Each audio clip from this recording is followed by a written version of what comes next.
Bonjour à tous, je remercie les organisateurs des IJECT de m'avoir invité à présenter un cas clinique dans cette session autour des arythmies ventriculaires. Je suis interne de cardiologie à Lille et nous avons élaboré avec le docteur Sandro Nini, que je remercie, euh, un cas clinique d'un monsieur qui avait une tachycardie ventriculaire d'origine inattendue. Je n'ai pas de conflit d'intérêt.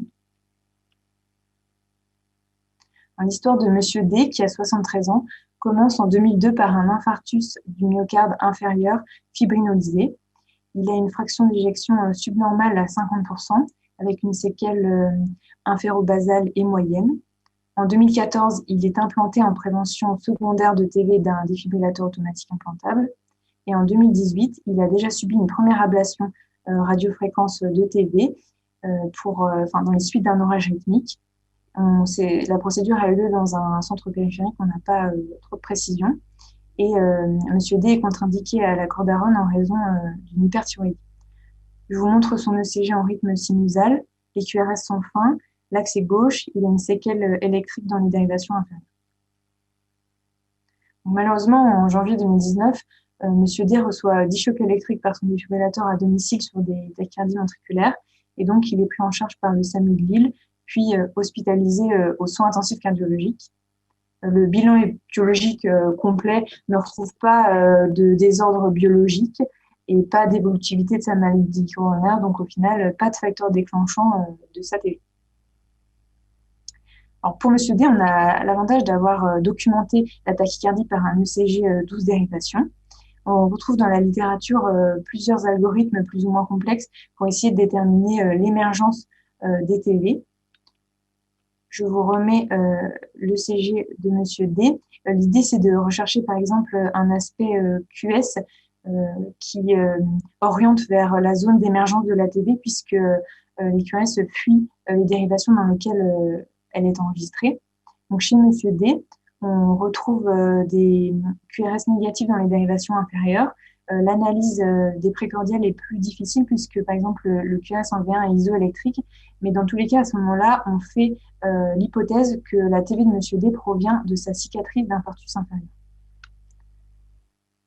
L'évolution de Monsieur D est défavorable puisqu'il présente un état d'orage rythmique qui est défini par plus de 3 événements ventriculaires traités de manière appropriée avec un retour en rythme sinusal, mais récidivant en moins de 24 heures. Et en raison de son antécédent d'infarctus, il relève d'une ablation de tachycardie ventriculaire avec un grade 1B dans les recommandations de l'ESC 2015 et aussi du consensus d'experts de 2019. Les données dont on dispose en cartographie nous ont montré que les TV post-infarctus, dans 90% des cas, elles découlent d'un mécanisme de macro-réentrée sous-endocardique, c'est-à-dire que dans la zone de cicatrice d'infarctus, il existe un isthme critique qui est une zone de conduction lente de l'électricité, comme c'est schématisé sur le dessin de gauche. Donc l'électricité rentre dans l'isthme, suit un chemin, essaye de se frayer un chemin entre les cardiomyocytes survivants et les zones de fibrose et sort de l'isthme critique pour retrouver un myocarde qui est de nouveau dépolarisable et ainsi entraîner un circuit en 8 de TV incessante. Donc l'idée de l'ablation, c'est d'appliquer des tiers radiofréquences au sein de l'isthme critique pour barrer la route de l'électricité. Donc, Monsieur D est mis sur table d'ablation. Dans un premier temps, on réalise une stimulation ventriculaire programmée qui permet effectivement d'induire une tachycardie ventriculaire. Malheureusement, elle est mal tolérée et elle se transforme en fibrillation ventriculaire et elle doit être choquée.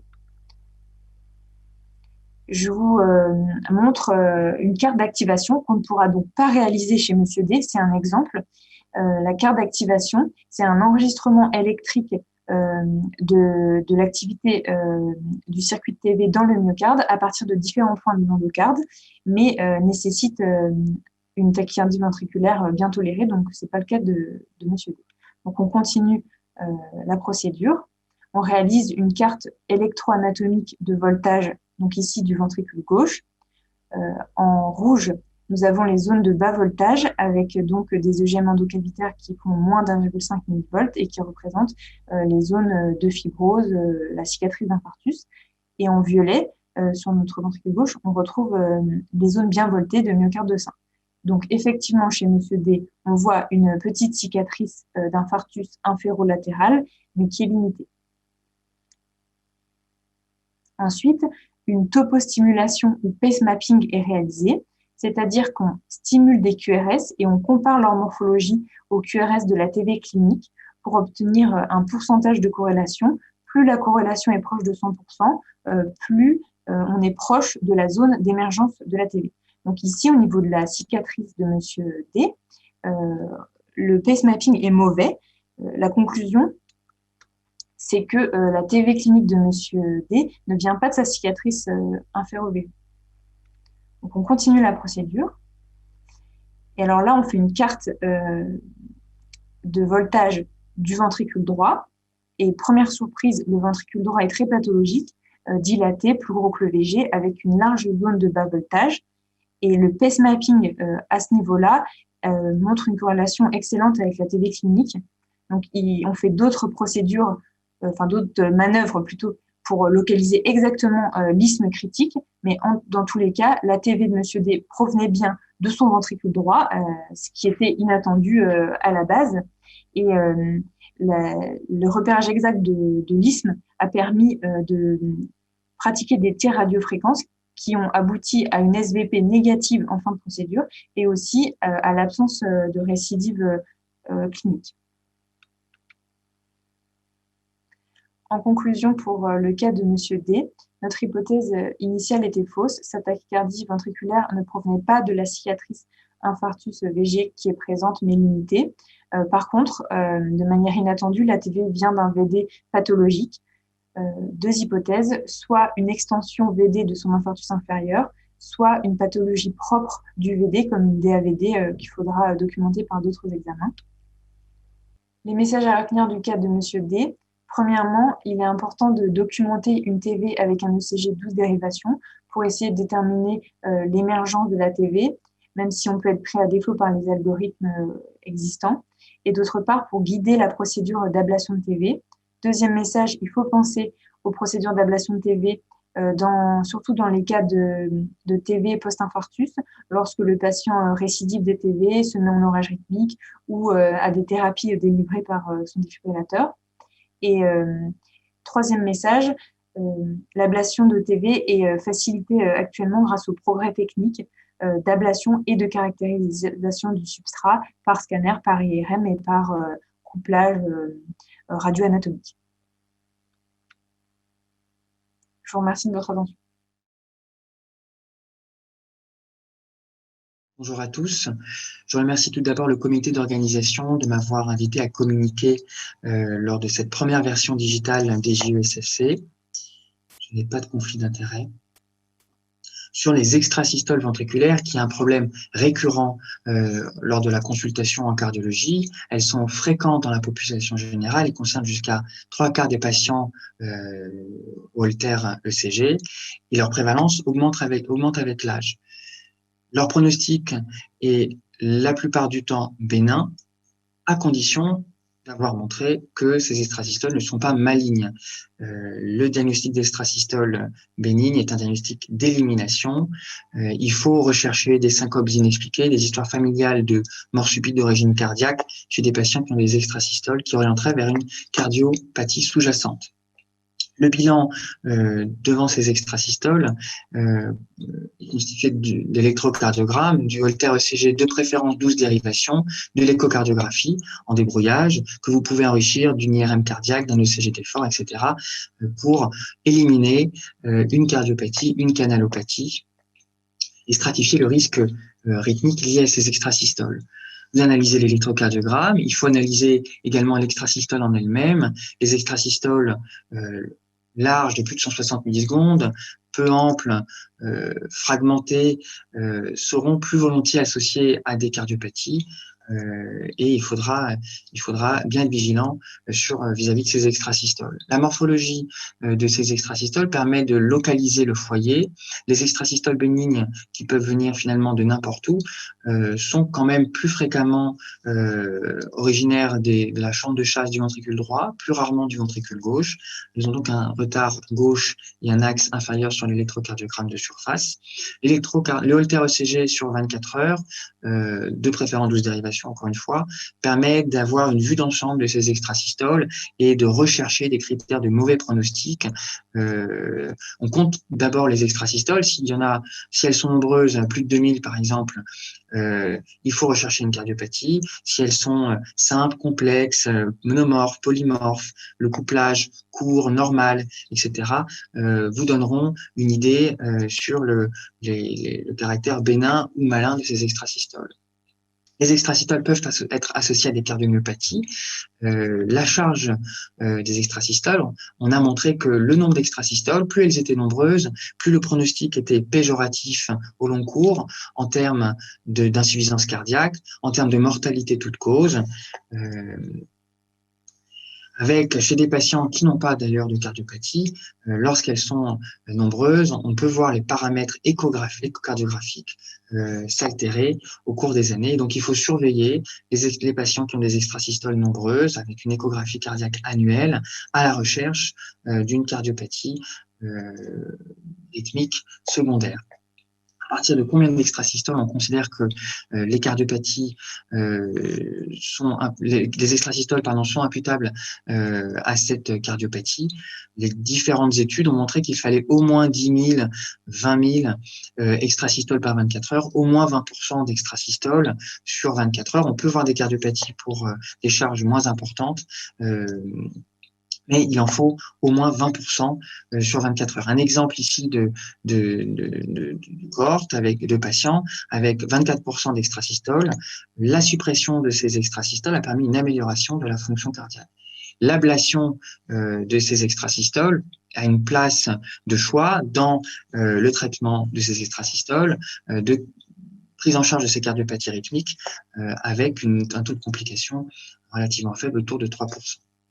L'un des enjeux également de ces extrasystoles est de savoir reconnaître les extrasystoles mélines idiopathiques, qui sont extrêmement rares, mais qui peuvent être responsables de troubles ventriculaires graves, malgré parfois leur caractère rassurant sur l'électrocardiogramme.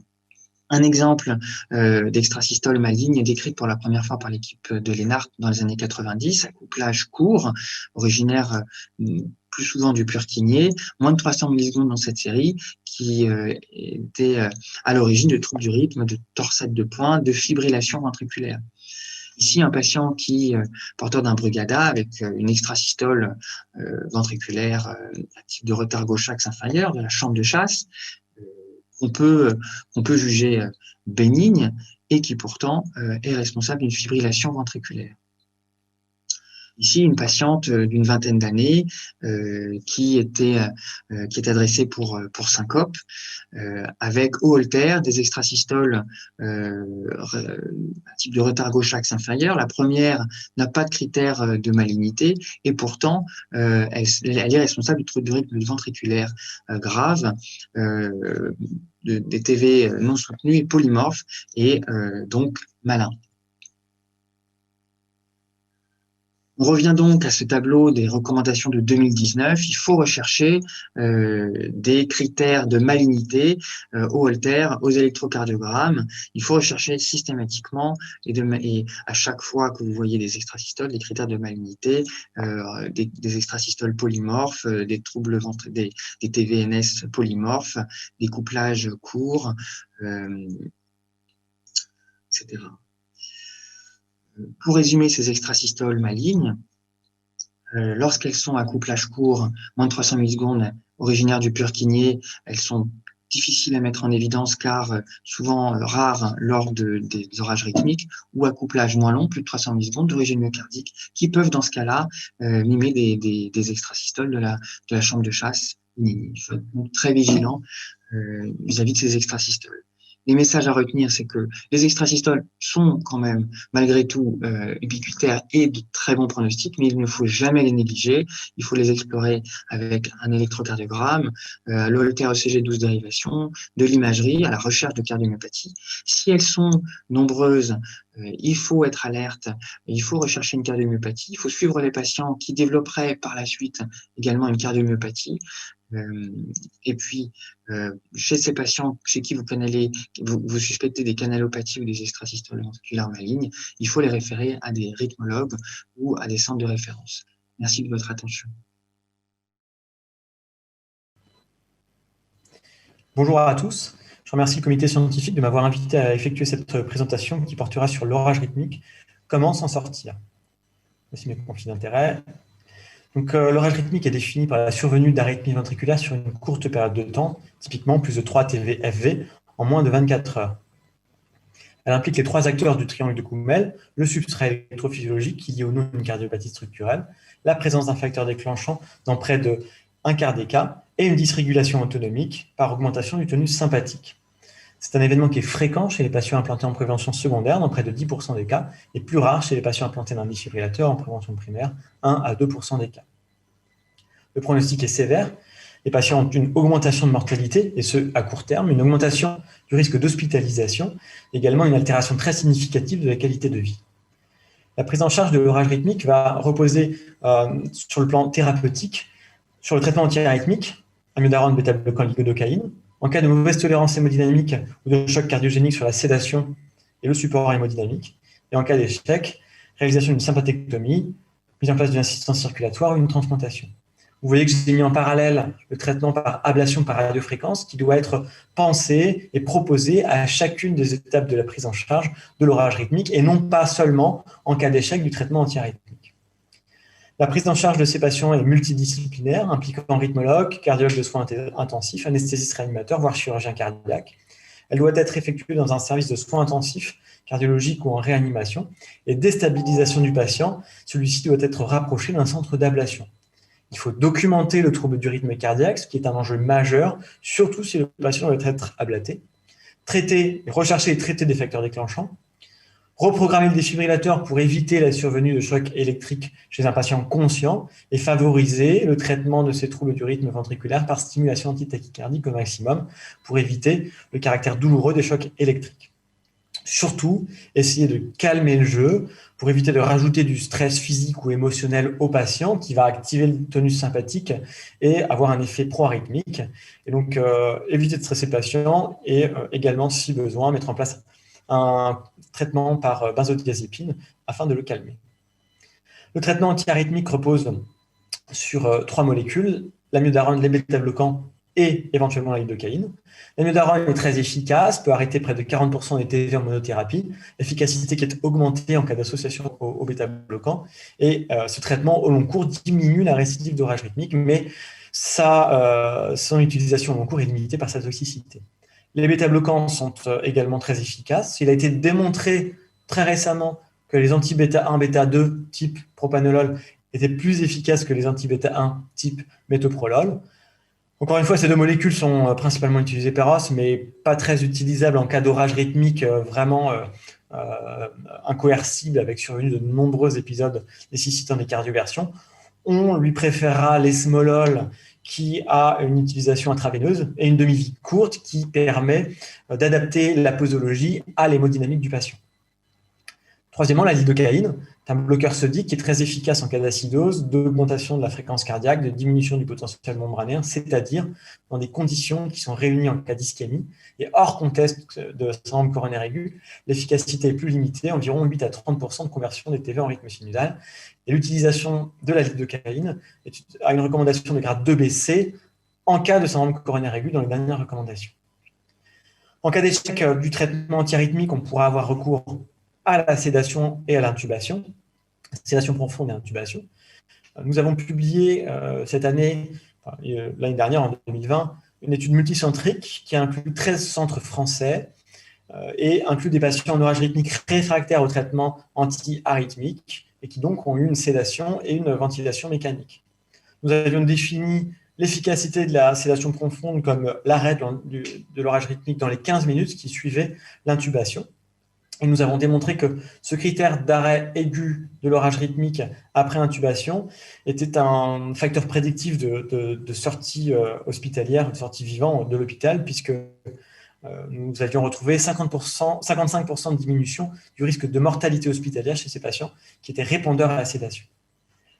Éventuellement, ces patients peuvent également bénéficier d'une neuromodulation, que ce soit par une dénervation sympathique chirurgicale, percutanée, une anesthésie thoracique épidurale ou une dénervation rénale.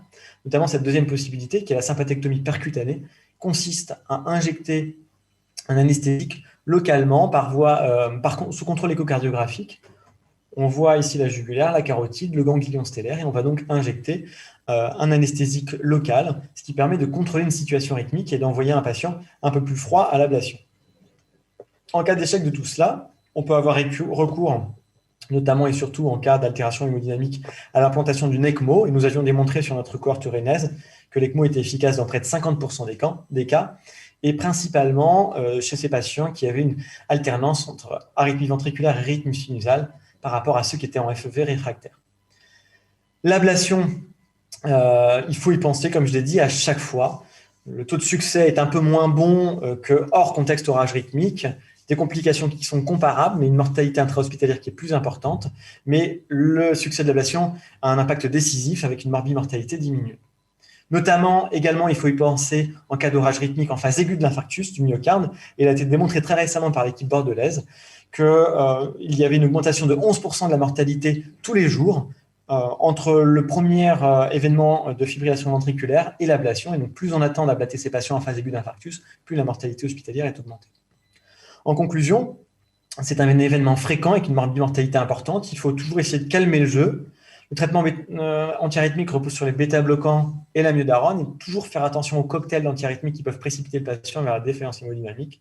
La neuromodulation sera probablement un traitement d'avenir et l'ablation doit être pensée à chaque étape de prise en charge des patients.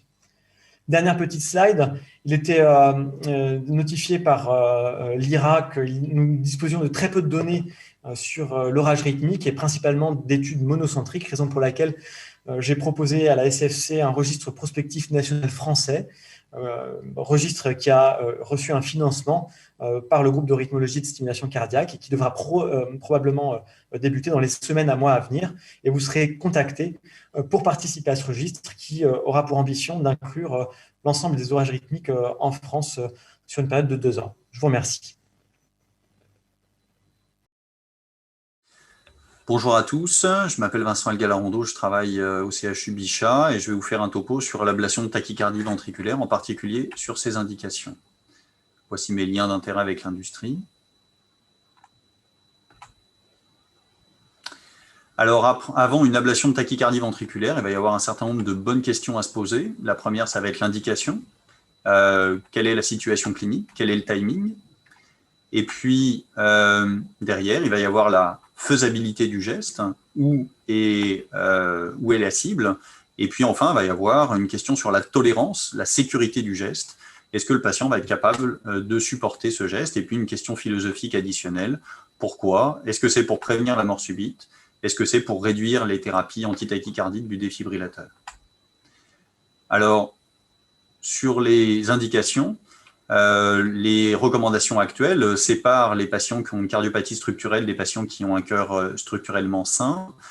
Sur les patients qui ont une cardiopathie structurelle, on considère actuellement en classe 1 les patients qui ont une TV récurrente malgré un traitement antiarythmique, en particulier l'amiodarone, ou si ceux-ci ne sont pas tolérés. Et puis après, vous avez une deuxième indication sur les orages rythmiques malgré un traitement antiarythmique, et puis d'autres indications qu'on voit un petit peu moins fréquemment, mais pour lesquelles les choses sont bien codifiées, comme les réentrées de branche à branche ou les TV fasciculaires.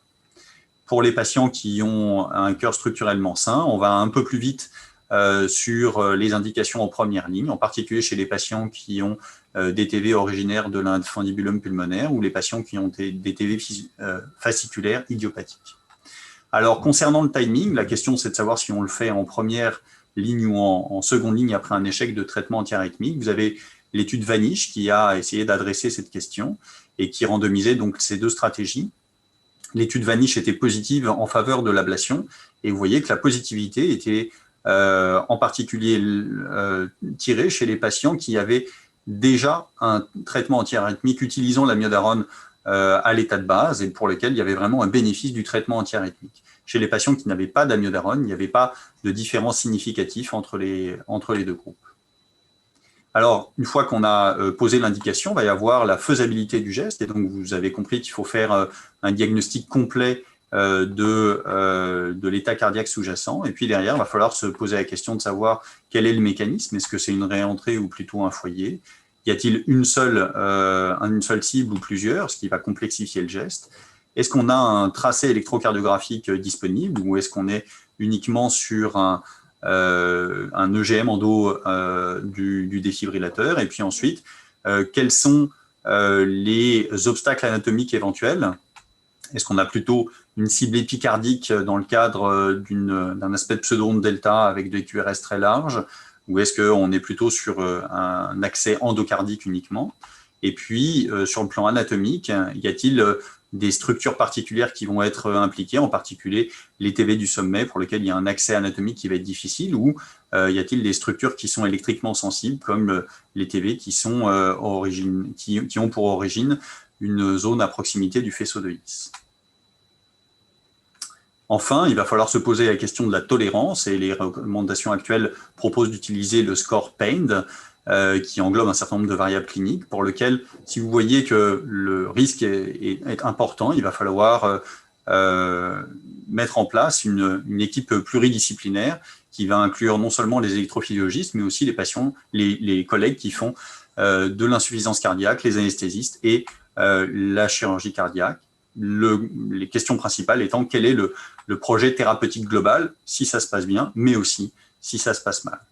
Je vous propose un petit exemple clinique chez un patient qui est arrivé en orage rythmique alors qu'il faisait un infarctus du myocarde antérieur qui avait été recanalisé tardivement. Vous voyez que chez ce patient qui était équipé à la fois d'une ECMO et d'une contre-pulsion, l'accès était particulièrement complexe et on a finalement opté pour un accès aortique rétrograde. Il avait un PEN score à plus de 20, donc il était à très haut risque, ce qui ne nous a pas empêché de le mettre sur la table et de trouver des ESV qui déclenchaient la fibrillation ventriculaire originaire du Purkinje en zone bordante de son infarctus. Sur le plan antiarythmique, l'ablation a été un succès. Malheureusement, à J3, devant un retard de réveil, on a fait un scanner cérébral qui a mis en évidence un AVC massif dont le patient est décédé. Et donc, ce cas illustre malheureusement le fait qu'on est sur des terrains qui sont à extrêmement haut risque chez des patients qui sont extrêmement fragiles. Voilà, en conclusion, chez les patients qui ont une cardiopathie structurelle, l'ablation de tachycardie ventriculaire ne remplace pas le défibrillateur dans la prévention de la mort subite, mais permet de réduire de manière significative la récurrence des arythmies. Le bon timing, c'est après un essai loyal d'antiarythmique à l'heure actuelle. Chez les patients qui ont un cœur structurellement sain, on peut aller un petit peu plus vite sur les indications de tachycardie ventriculaire. Pour tout, je pense qu'il est important de mettre en place une structure d'évaluation pluridisciplinaire qui permettra de bien anticiper les risques, même si ceux-ci ne sont jamais complètement éliminés. Je vous remercie pour votre attention.